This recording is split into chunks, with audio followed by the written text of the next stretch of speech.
the Undefeated with us. Good It is not very often that a guy 9 years into his NBA career with 4 All-Star appearances under his belt, including a selection just last year, is likely to make his very first playoff appearance. But that's the scenario with DeMarcus Cousins moving forward next spring with a team that is the prohibitive favorite for a 4th championship in 5 years. Well, I'll go back to my question to Spearsy about something had to go on behind closed doors, GA, because everything he just said, I had heard that all the things he was doing in the community, giving back, and the fans fell in love with him overnight.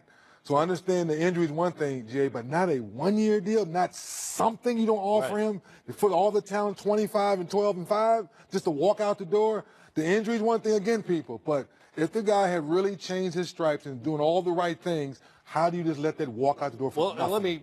David Aldridge reported that after he suffered the injury back in January, at some point during his rehab in the spring, the Pelicans came to him about an extension, and at that point, he and his agent declined. They wanted to test the market moving forward. So there's a little bit of a gray area on there not being an offer. It just wasn't forthcoming when free agency came around. Yeah, and I had heard that there was a 1-and-1 offer, but it was a team option on the second year. Right. And listen, it's a significant injury. And that's my point about the injury. Listen, there are scenarios where we don't know if he'll still play this season. You know, all the optimism, and you're going to say all that stuff, and he believes it, I'm sure, and hopefully he does play this year, but there's still no guarantee. If you just look at the history of guys who've had that injury, Kobe being the last significant guy that we know of who's had it, albeit he was a little bit older, but I think it took him 8 or 9 months to get back, and he's got a well-renowned work ethic in terms of his passion and commitment to his body.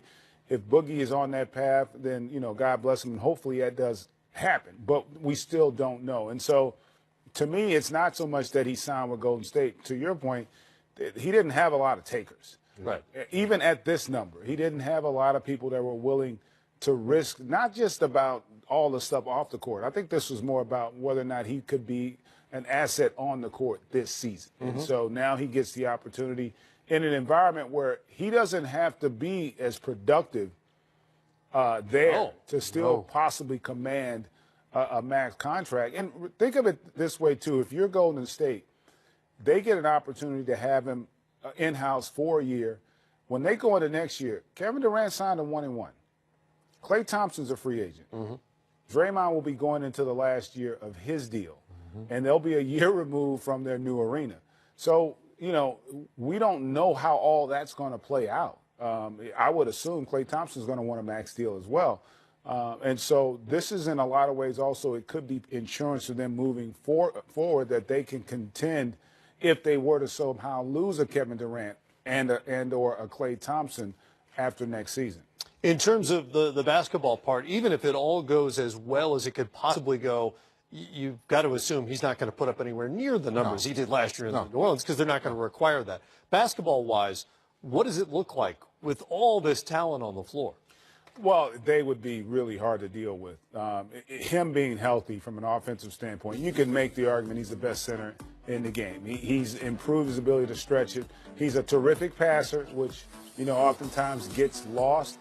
And I think much like we've seen with Kevin Durant, and a lot of great players, he will become more efficient and he'll become a better player, you know, because he'll cut down on mistakes. One thing that happens when you're the guy on a team and that team's not as good, you don't tend to trust as much, and you tend to take more bad shots and have more turnovers because you have to do more. Once he fits in that environment, his shot selection is going to improve. I think his turnovers come down. So while his numbers may not be as significant, his value as a player may be even better because he was going to be a better basketball player from being in that environment. And he's got a high IQ, great culture. So in a lot of ways, this is, in his situation, is probably the best thing that could have happened for him to go to that environment and have a chance to improve on an already very gifted skill set. From day one, Steve Kerr will challenge him to be everything GA just said, to be a better player. So on a day-to-day standpoint, when you're looking at Steph and Klay and Draymond, the way those guys work, there's no question you're going to fall in line and start working as hard. And the way they move the basketball, he's a great passer, like GA said. I think everything falls into place. In transition, now he's in that spot where Bogut used to be, where Zaza used to be, where, JaVale McGee used to be. Being able to shoot the three and put the ball on the floor. And post. It fits into everything they need to do if they want to continue to win. It's just a ridiculous amount of skill to add for the best team How in the long world does it take for already. him to get healthy? That's the question. How long? And how does he play when he gets back? I mean, we've seen Rudy Gay come back That's recently. another good one. Our own Isaiah Thomas had essentially ended his career, the Achilles, so you just don't know. Then, I'm already old, not for my Achilles, so it doesn't count. But you already made all the already old. You already had all the moves. You can still grill. Yeah, I can still grill, though. Thank you, man. I can still grill. That's the important thing. You can still grill. There we go. NBA comings and goings. The Nuggets have traded veteran Wilson Chandler to Philadelphia in basically a cost-saving move. They were up against the cap. Less shocking news today from Houston, where the Rockets have reportedly reached a one-year deal with former Rookie of the Year Michael Carter-Williams. MCW played 52 games with the Hornets last season. He's now entering his sixth season in the league, but joining his fifth NBA team. Wow. Meanwhile, the Wizards have added depth to their roster. Our David Aldridge tells us Jeff Green has agreed to a minimum $2.4 million deal to come aboard in D.C. Green was in Cleveland last season, where he played a huge role in the Cavs' road Game 7 win in the Eastern Conference Finals. And recall, this is a homecoming. He played his college ball at Georgetown. Tyreek Evans reportedly has a new NBA home and will head to the Eastern Conference for the first time. Evans has a one-year deal with the Pacers for $12 million. He averaged 19 points a game with Memphis last season. Just getting warmed up here on Free Agent Fever. Some perspective on LeBron's decision to join the Lakers is ahead from a man who told us it would happen weeks ago. Hall of Famer Gary Payton joins us in Utah and Sacramento with these notable rookies starting their pro careers. 29 points for Jaren Jackson Jr. That's how you get a career started. Marvin Bagley had a vicious dunk included in his 6 for 11 18-point night. Trae Young got him up for the Hawks on his way to 16 points, 20 field goal attempts. Likewise, Utah's Grayson Allen didn't shoot well, though he did have 8 boards and 7 assists. Always good to have Hall of Famers stop by the program, particularly when they get to come and say, "Told you so." Last month in an interview, Gary Payton said LeBron was Lakers-bound, telling the world that his son was already committed to L.A.'s Sierra Canyon School. So as we welcome the Hall of Famer Gary Payton to the program, GP, did anything about the LeBron announcement or contract surprise you? Well, no, not about going to L.A. We all had a pretty good idea that that's where he wanted to go. His family always said that that they wanted to be in the sun, and he always had told him that his family is a big part of what he's going to do because they always been listening to him, and now he's going to listen to them. So we really, really thought about that. The contract is that he's done. He don't want to move anymore. This is his last stop. He just showed it. He showed it by signing a long-term deal and giving L.A. a chance to put some people around him. So he's just showing that, this is his last stop. Yeah, and the long-term part is interesting as well. He signed with L.A. without the guarantee of another superstar on the roster, at least this upcoming season. How good are the Lakers right now? Well, they're going to contend. Once you get him, people got to understand, they had won 27 games a year ago, and then this year they were 8+. So putting him on the team, you can go from 35 to 45 to 47 almost. Give him 12 more wins and be in the playoffs in the West.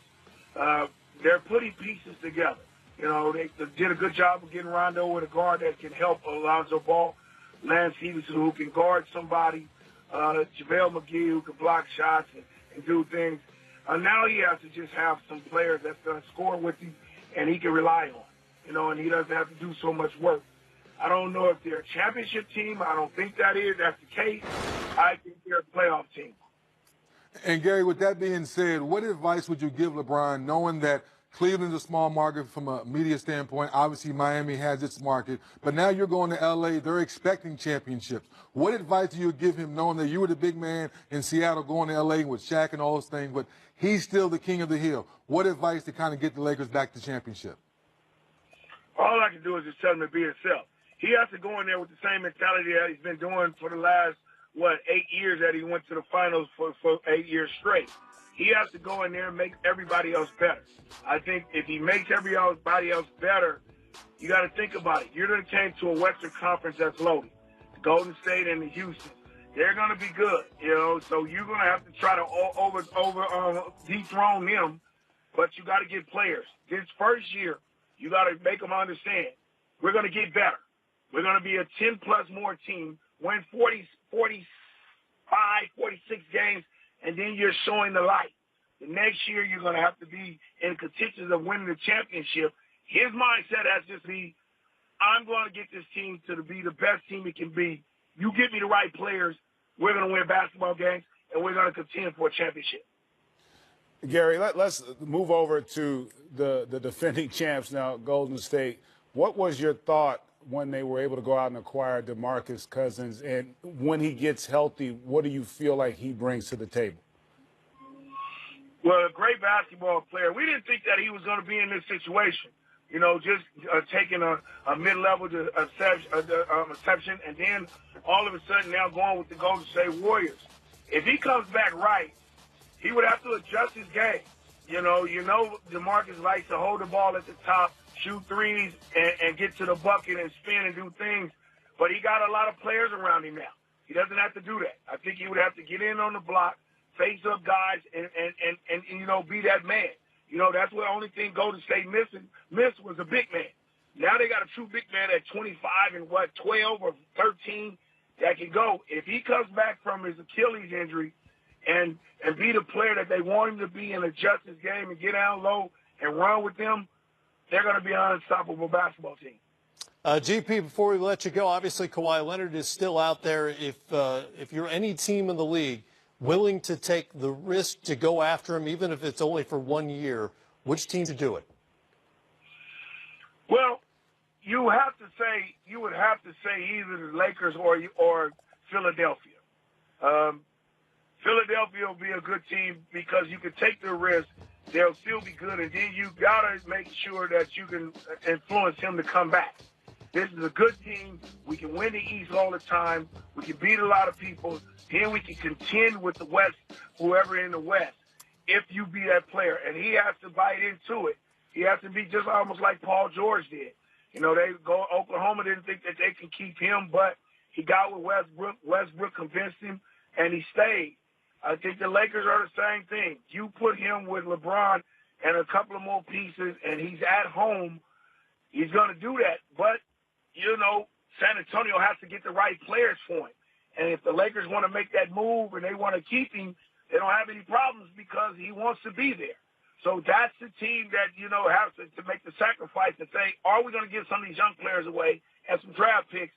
And then think about, are we going to win a championship in year one or year two? And they got to make that decision. That's the Basketball Hall of Famer and free agent prophet, Gary Payton. GP, good to talk to you as always. We'll see you soon. Thank you, guys. More coming up. Kawhi Leonard remains a Spur, still under contract for 2018-19, and that's kind of all there is to report, but we'll talk about him anyway. Next.